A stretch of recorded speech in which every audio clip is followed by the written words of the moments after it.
Now, the other thing is this. We can't know literally the day or the hour, and I'm not proclaiming to know, just so someone doesn't take part of what I'm saying and say, he's saying he knows the day and the hour.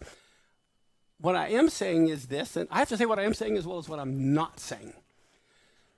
Okay, now, I believe that there are certain seasons that Messiah is going to intersect human history. I just talked about different seasons. I want you to follow this.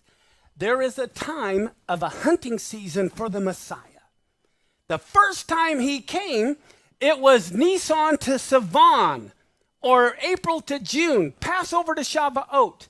That's when he came. He came, okay, and he dies at Passover. Passover is fulfilled. Unleavened bread is fulfilled. Fruits is fulfilled. Okay, Shavuot or Pentecost is fulfilled. The hunting season for the Messiah was Nisan 1, the beginning of the religious year, which we just experienced. But guess what? His second coming is tied to the 7th month. If you believe the Lord is the same yesterday, today, and forever, if he fulfilled the spring feast to the day of his first coming, he will fulfill the fall feast to the day of his second coming. So let's take a look. What do we have in the season for the Messiah to be looking for him in the 7th month? Oh, wow, 7, that's pretty significant, which is the month of Tishri. What do we have? Rosh HaShanah. I believe is on Rosh HaShanah is when the resurrection of the dead will take place. Now, I don't know what year, but I'm telling you the season, the time for the resurrection of the dead, and those of you who have gotten my book, God's Date Timer, or the Feast of the Lord, I prove scripturally how the resurrection of the dead will happen some year on Rosh HaShanah.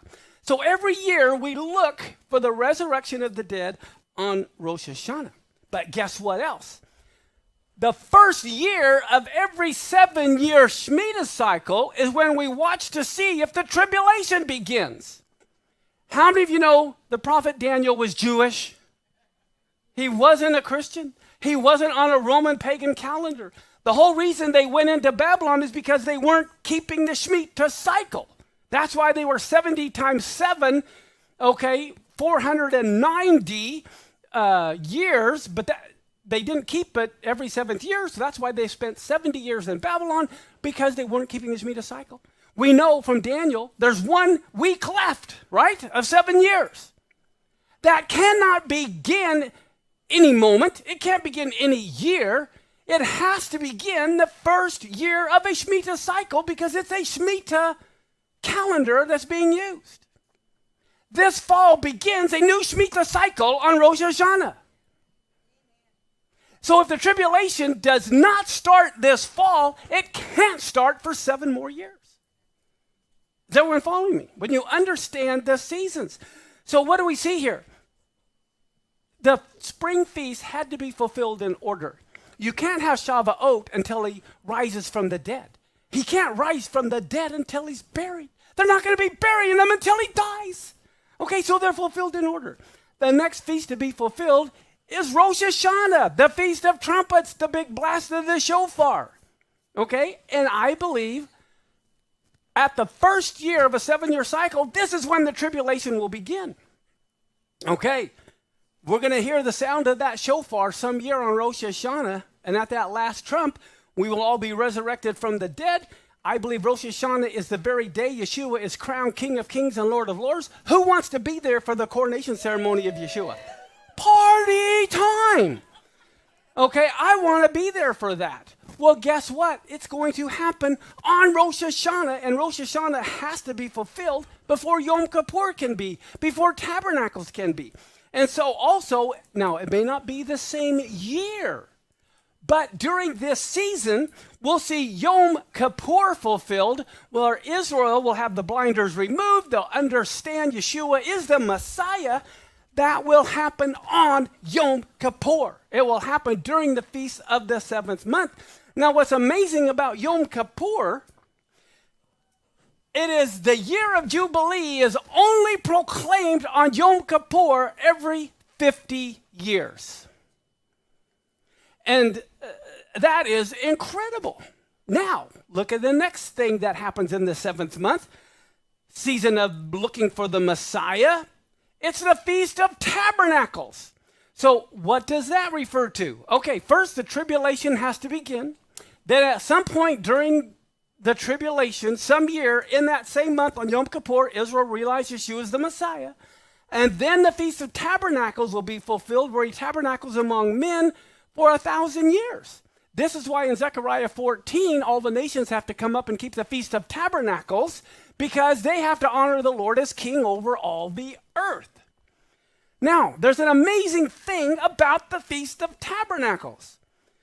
Every 7 years, there is what is called the HaKel. Look at Deuteronomy 31, 10 through 12. And Moses commanded them, saying, at the end of every 7 years, that's what we're approaching. We're in the 7th year. It ends on Rosh HaShanah, in the solemnity of the year of Elise. And then it says, in the Feast of Tabernacles, when all Israel is come to appear before the Lord their God in the place which he shall choose. Okay, you have to understand, every year, only the men were required to go to Jerusalem. The women were never required to go to Jerusalem for the feast. But they always went because they loved to socialize and party and have a good time. But they weren't required. But in the 7th year, or actually in the beginning of the first year of a Shemitah cycle, every 7th year, all the women also were commanded now to come. Look at this. Gather the people together, the men, the women, the children, the stranger that is within your gates, that they may hear, that they may learn and fear the Lord your God and observe to do all the words of this law. Okay, so at the end of every 7 years, at the Feast of Tabernacles, they say, who has the authority to gather everyone together? Only the king of Israel. That's why every 7th year was the king of Israel's responsibility to gather everyone in the land and in the community to come and hear the Torah read. Well, guess what? The first year of a Shemitah cycle, in some year, the king of Israel is going to gather everyone together that they may come before him and hear him as the king read his laws. But that happens the first year of a Shemitah cycle. All right. Now, I just want to make sure, like an airplane, are you all buckled in? Are you ready?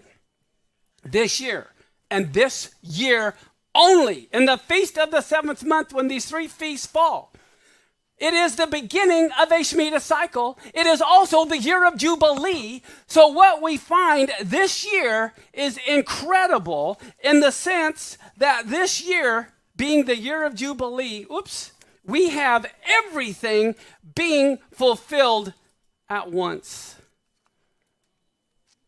This fall begins a Shemitah cycle. This fall is a year of Jubilee. This fall is the date the king of Israel gathers everyone together.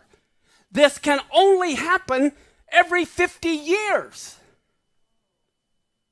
What are the odds Messiah is going to wait another 50 years? God forbid. He can do whatever he wants. But what are the odds also? What do we see here? Look at this. This coming Tishri. We have the first year of a Shemitah cycle. We have the year of Jubilee. We have the HaKel. I don't know how many of you have ever been to the slot machines. If you've been to the Vegas airport, they're all over. But what are the odds? Rosh HaShanah is 9/26/22. Sukkot is 10/10 when the HaKel is read. And what do we see? Let's watch our slot machine. Drum roll. There we go. Look at that. The appointed times. The trumpets, the New Year 7-year cycle, Yom Kippur, year of Jubilee, Tabernacles, the HaKel. This can only happen this year and won't again for 50 more years. I want you to realize we're like 5 months away from this event.